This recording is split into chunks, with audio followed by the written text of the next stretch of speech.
Sinasabi nila na ang Diyos ay hindi kailanman nahuhuli. Dumarating siya sa eksaktong sandali na kailangan ng puso. At minsan, ang pinakamadilim na gabi ng buhay mo ay ang simula pa lang ng pinakamaliwanag na umaga na inihanda niya para sa iyo. Ito ay tungkol sa pananampalataya na hindi sumusuko kahit wala nang natitira. Tungkol sa taong naglakad sa dilim ng kalye, gutom, pagod, nag-iisa. Ngunit hindi kailanman iniwanan ng Diyos. Dahil kung paano magtapos ang taon ay hindi laging sukatan ng kung paano ito magsisimula. May isang makapangyarihang patotoo akong ibabahagi sa iyo ngayon. Pero kailangan kong ipangako mo muna ang isang bagay. Kung mananatili ka hanggang sa huli ng kwentong ito, makikita mo kung paano kumikilos ang Diyos sa mga paraang hindi natin inaasahan. Mag-subscribe ka ngayon upang hindi mo makaligtaan ang anumang patotoo na maaaring siyang mismong mensahe na kailangan ng iyong puso. At isulat mo sa mga komento mula saang bansa ka nanonood at sabihin mo rin, naranasan mo na bang sagutin ng Diyos ang isang panalangin sa oras na hindi mo inaasahan? Gusto kong marinig ang iyong kwento. Ito ay ang kwento ni Ernesto Reyes, 76 taong gulang, isang Pilipinong lalaki na naninirahan sa isang improvised shelter malapit sa port area ng Maynila. Walang permanenteng tirahan, walang regular na trabaho, walang pamilyang maasahan. Ang mukha ni Mang Ernesto ay puno ng mga guhit ng panahon, balat na sunog ng araw, mga mata na namumula sa puyat, mga kamay na gasgas, at matigas mula sa taon-taon ng paggawa. Ang kanyang kasuotan ay kupas na, minsan kulang ang butones ngunit laging malinis hanggat maaari. May dala siyang lumang rosaryo na nakatali sa kanyang bulsa, hindi niya ito kailanman binitawan. Dati siyang construction worker, arawan ng sahod, walang benepisyo, walang seguridad. Taon-taon siyang umasa sa kontrata. Minsan may trabaho, madalas wala. Nang dumating ang sunod-sunod na bagyo at pagbaha noong nakaraang taon, huminto ang mga proyekto. Mas pinili ng mga kontraktor ang mas bata, mas malakas, mas mura. Si Ernesto ay unti-unting naiwan. Walang tumatawag, walang nag-aalok ng trabaho. Noong 2025, tuluyan siyang nawalan ng hanap buhay. Naubos ang kaunting ipon, naputol ang renta, at naging palaboy siya sa lansangan. Ngunit kahit gaano man kahirap ang kanyang buhay, hindi siya tumigil sa pananalangin. Gabi-gabi, kahit pagod, kahit gutom, lumuluhod siya sa tabi ng kalsada o sa ilalim ng tulay, nakapikit, tahimik na nagdarasal. Panginoon, kung ito na ang huli kong lakas, huwag mo po akong iwan. Ang buhay ni Mang Ernesto ay hindi laging ganito. May asawa siya noon, si Gloria, isang mabait na babae na nagtinda ng kakanin sa palengke. 3 taon na ang nakalipas, namatay si Gloria dahil sa sakit na hindi nila kayang pagamot. Walang pera para sa ospital, walang insurance, walang naitulong ang gobyerno. Kinuha siya ng Diyos nang walang paalam. Mula noon, nawala ng direksyon si Mang Ernesto. Ang dating masigasig na manggagawa ay naging tahimik, malungkot, parang nawalan ng kulay ang mundo. Gumawa pa rin siya ng trabaho, ngunit parang makina na lang, walang puso, walang saya, walang bukas na iniisip. Tapos dumating ang pandemya. Tuluyan nang nagsara ang mga proyekto. Nawalan ng renta ang kwarto niya sa Tondo.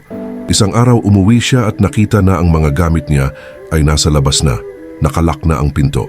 Hindi na niya nabayaran ng 3 buwan. Naging homeless siya. Natutulog sa mga waiting shed, sa tabi ng simbahan, sa mga bangketa kung saan may masilungan. Minsan 2 araw siyang walang kain, nakikipag-unahan sa mga basurahan para makakuha ng mga bote at lata na maibebenta. Ngunit sa gitna ng lahat ng ito, may isang bagay na hindi nawala kay Mang Ernesto, ang kanyang pananampalataya. Bawat umaga kahit walang makain, nagpapasalamat siya. Bawat gabi, kahit umiiyak na siya sa gutom at takot, naniniwala pa rin siya na may plano ang Diyos. Siya ay hindi perpekto. Minsan nagagalit siya, minsan napapagod. Ngunit hindi siya tumitigil sa pag-asa. Dahil alam niya sa kailaliman ng kanyang puso na ang Diyos ay hindi nakakalimot sa mga taong tulad niya. Dumating ang Disyembre 31, 2025, ang huling araw ng taon. Habang ang buong Maynila ay naghahanda ng handaan, mga paputok, salo-salo kasama ang pamilya, si Mang Ernesto ay nag-iisa sa isang waiting shed malapit sa Luneta. Walang handaan, walang medianoche, walang pamilyang yayakapin. Biglang bumaba ang malakas na ulan. Hindi lang simpleng ulan, ito ay malakas na bagyo. May hangin na yumuyugyug ng mga puno, kidlat na kumakalat sa kalangitan, kulog na parang tumutugtog sa tainga. Ang mga tao ay nagmamadali pa uwi, takbo ang mga bata, sarado na ang mga tindahan. Si Mang Ernesto ay nag-isang nakaupo sa waiting shed. Basang-basa ang kanyang damit dahil sa hangin na pumapasok. Ang kanyang katawan ay nanginginig sa lamig. Walang kumot, walang masusuot na iba. Ang mga ilaw ng Maynila ay parang malayo na sa kanya. Parang siya ay hindi bahagi ng selebrasyon.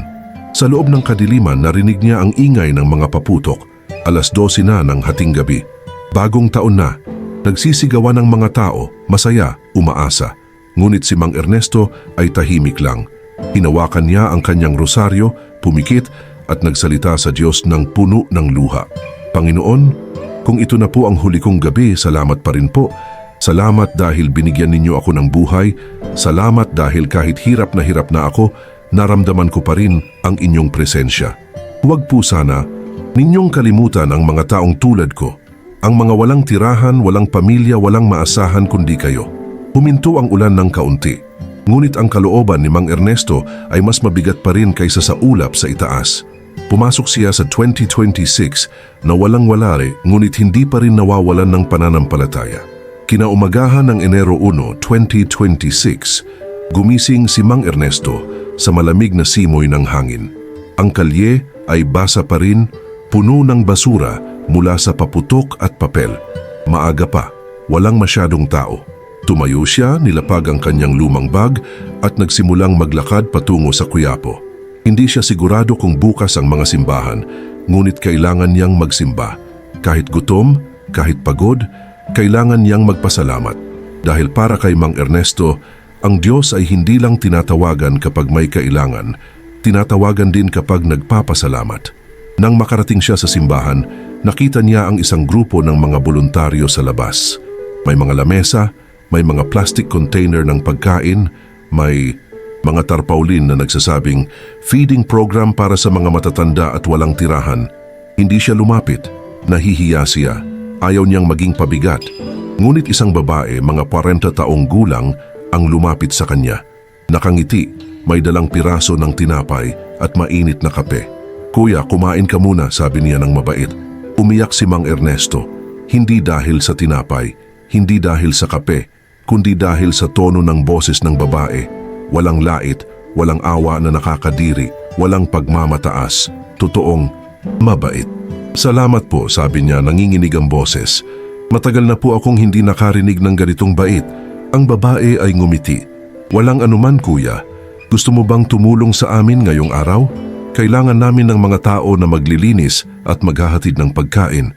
Walang bayad pero makakakain ka ng libre buong araw." Hindi nag-atubili si Mang Ernesto. "Opo, gusto ko pong tumulong." Buong araw na si Mang Ernesto ay nagtrabaho kasama ng mga voluntaryo.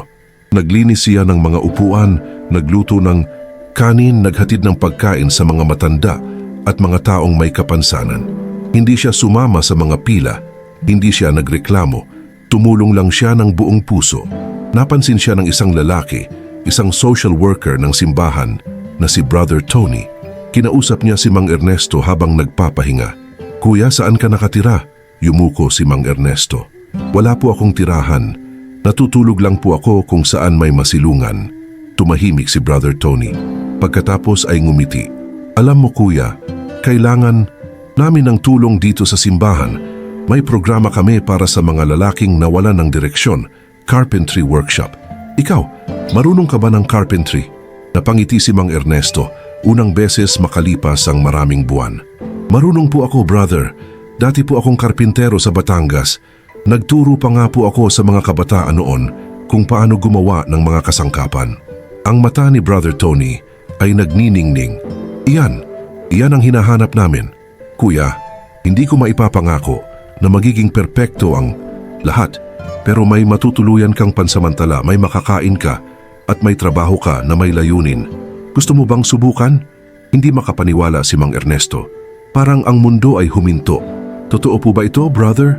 "Totoo, kuya. Hindi ito pagkakataon lang. Ito ay sagot ng Diyos sa panalangin mo. Umiyak si Mang Ernesto sa harap ni Brother Tony. Hindi siya nahiya dahil ang mga luha na ito ay hindi luha ng pagdurusa. Ito ay luha ng pasasalamat. Kinabukasan, dinala si Mang Ernesto sa isang maliit na bahay sa likod ng simbahan. Ito ay isang shelter para sa mga lalaking tulad niya. Dating construction worker, biktima ng sakuna, mga taong nawalan ng pag-asa. May mga kama, may banyo, may kusina. Simple lang, ngunit malinis at ligtas. Umupo si Mang Ernesto sa gilid ng kanyang kama, hawak ang kanyang lumang rosaryo at ngumiti. Salamat, Panginoon, hindi ninyo ako iniwan. Ngunit ang pagbabago ay hindi doon nagtapos. Nagsimula pa lang ito. Makalipas ang ilang araw, habang nag-aayos si Mang Ernesto ng kanyang mga gamit, biglang sumakit ang kanyang dibdib. Hindi siya makahinga ng maayos. Tumawag siya ng tulong at dinala siya sa ospital ng mga voluntaryo. Ang doktor ay nagsalita ng seryoso. Sir, may problema sa puso ninyo. Kailangan ninyo ng maintenance medicine at regular check-up. Kung hindi, maaari itong lumala. Nanlaki ang mata ni Mang Ernesto. Dok, wala po akong pera para sa gamot. Ngunit bago pa siya makapagsalita, nilapitan siya ng isang social worker. Kuya, may PhilHealth ka ba dati? Tanong niya. Si Mang Ernesto ay tumango. Opo, pero matagal nang hindi nababayaran. Okay lang, tutulungan namin kayo. May programa ang gobyerno para sa mga indigent senior citizens. Kailangan lang natin ng mga papeles. Umupo si Mang Ernesto sa ospital nanginginig.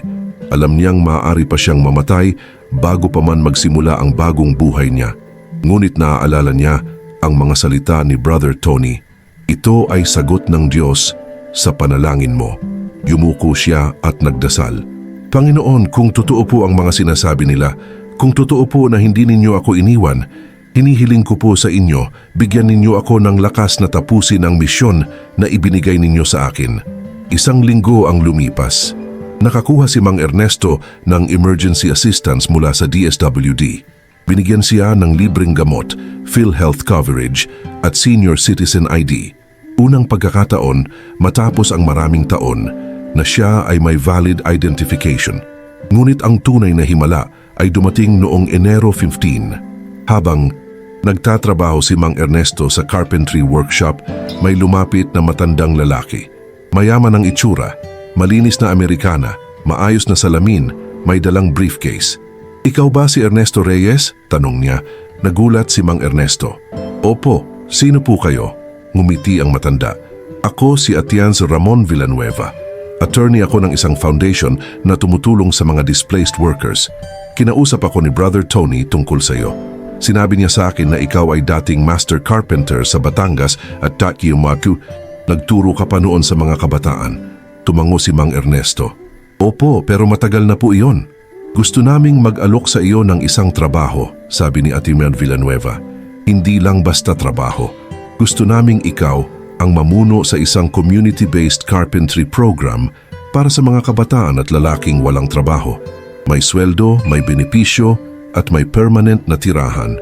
Hindi makapaniwala si Mang Ernesto. Bakit po ako? Matanda na po ako. Maraming mas qualified. Ngumiti si Atienzo Villanueva. Dahil alam namin kung ano ang pinagdaanan mo. Alam namin kung gaano mo kamahal ang trabaho mo. At higit sa lahat, alam namin na ikaw ay taong hindi sumusuko. Ang mga taong tulad mo ang kailangan namin. Umupo si Mang Ernesto, nanginginig. Ang mundo ay parang umiikot. Hindi ko po alam kung paano ako magsasalita. Hindi mo kailangang magsalita, sabi ng attorney. Kailangan mo lang tanggapin ang pagkakataong ito at ipagpatuloy ang misyon na sinimulan mo. Yumuko si Mang Ernesto at umiyak. Ngunit sa pagkakataong ito, ang kanyang mga luha ay puno ng galak, pasasalamat at pagmamahal sa Diyos. Makalipas ang 2 linggo, nagsimula na si Mang Ernesto sa kanyang bagong trabaho. Binigyan siya ng isang maliit na apartment malapit sa workshop. May tubig, may kuryente, may sariling kusina at banyo. Unang beses sa loob ng 3 taon na siya ay may sariling tirahan. Binigyan din siya ng regular na sweldo, health insurance at allowance para sa kanyang gamot. Ang mga doktor ay nagsabi na kung susundin niya ang maintenance medicine at maayos na nutrisyon, mabubuhay pa siya ng mahabang panahon. Ngunit ang pinakamahalagang bagay na natanggap niya ay hindi material. Ito ay ang kanyang misyon. Bawat umaga, pumapasok siya sa workshop at tinuturuan ang mga kabataan kung paano gumawa ng mga kasangkapan, furniture at iba pang produkto. Hindi lang siya nagtuturo ng teknikal na kakayahan, tinuturuan niya rin sila kung paano maging mabuting tao. Anak, sabi niya sa isang batang lalaki na dating adik, ang kahoy na ito ay parang buhay mo. Minsan sira, minsan basag, minsan parang walang kwenta na. Ngunit sa tamang kamay, sa tamang pag-aaruga, pwede pa itong maging maganda. Ikaw din, kahit ano pa ang nangyari sa iyo, pwede ka pa ring maging maganda sa mata ng Diyos. Ang mga kabataan ay umiyak, hindi dahil sa sermon, kundi dahil ramdam nila ang totoong malasakit. Makalipas ang 3 buwan, naging kilala na si Mang Ernesto sa komunidad. Maraming taong tulad niya ang lumapit sa workshop. Mga walang tirahan, mga nawalan ng trabaho, mga taong nag-aalinlangan kung paano magsisimulang muli. Hindi sila tinanggihan ni Mang Ernesto. Bawat isa ay binigyan niya ng pagkakataon. Tinuturuan niya sila, binibigyan ng pag-asa, pinapakinggan ang kanilang mga kwento. Marami sa kanila ang nagsimulang muli sa buhay. Ang workshop ay hindi lang naging lugar ng trabaho. Naging tahanan ito ng mga sirang puso na gustong magpagaling. Naging simbahan ito ng mga taong nais bumalik sa Diyos. Isang gabi, habang naglilinis si Mang Ernesto ng workshop, pumasok ang isang lalaki. Bata pa, mga 25 taong gulang, basag ang itsura. Sir, sabi niya, pwede po ba akong magtanong? Totoo po ba na may tumutulong dito sa mga taong tulad ko? Ngumiti si Mang Ernesto. Totoo, dahil ako mismo ay natulungan at ngayon tungkulin kong tulungan ka rin. Umupo ang lalaki at umiyak. Sir, akala ko wala ng pag-asa para sa akin. May pag-asa, sabi ni Mang Ernesto. Basta maniwala ka lang sa Diyos at maniwala ka sa sarili mo. Ang taon ay nag-umpisa na walang-wala si Mang Ernesto, ngunit nagtapos ito na siya ay puno ng layunin, dignidad at pag-asa. Hindi dahil nagbago ang mundo, kundi dahil ang Diyos ay hindi siya kailanman iniwan. Sinabi ni Mang Ernesto sa kanyang mga estudyante, tandaan ninyo ito, ang Diyos ay hindi dumating para pagaanin ang bagyo. Dumating siya para palakasin ka sa gitna nito. At ang pagbabago ay hindi nagsisimula sa labas. Nagsisimula ito sa loob ng puso na naniniwala pa rin. Kung nakarating ka hanggang dito, hindi ito nagkataon lamang. Inilapit ka ng Diyos sa kwentong ito dahil kailangan mo itong marinig. Ngayon, may hihilingin ako sa iyo. Mag-subscribe ka sa channel upang patuloy kang makatanggap ng mga kwentong nagpapalakas ng kaluluwa. At sa mga komento, isulat mo kung taga saan ka at ibahagi mo ano ang iniwan ng patutuong ito sa iyong puso. Mayroon ka bang dinadala ngayon na nais mong ipagkatiwala sa Diyos? Ibahagi mo ang iyong panalangin, sakit o pasasalamat. Dito tayo ay isang pamilya at mahalaga ang iyong kwento.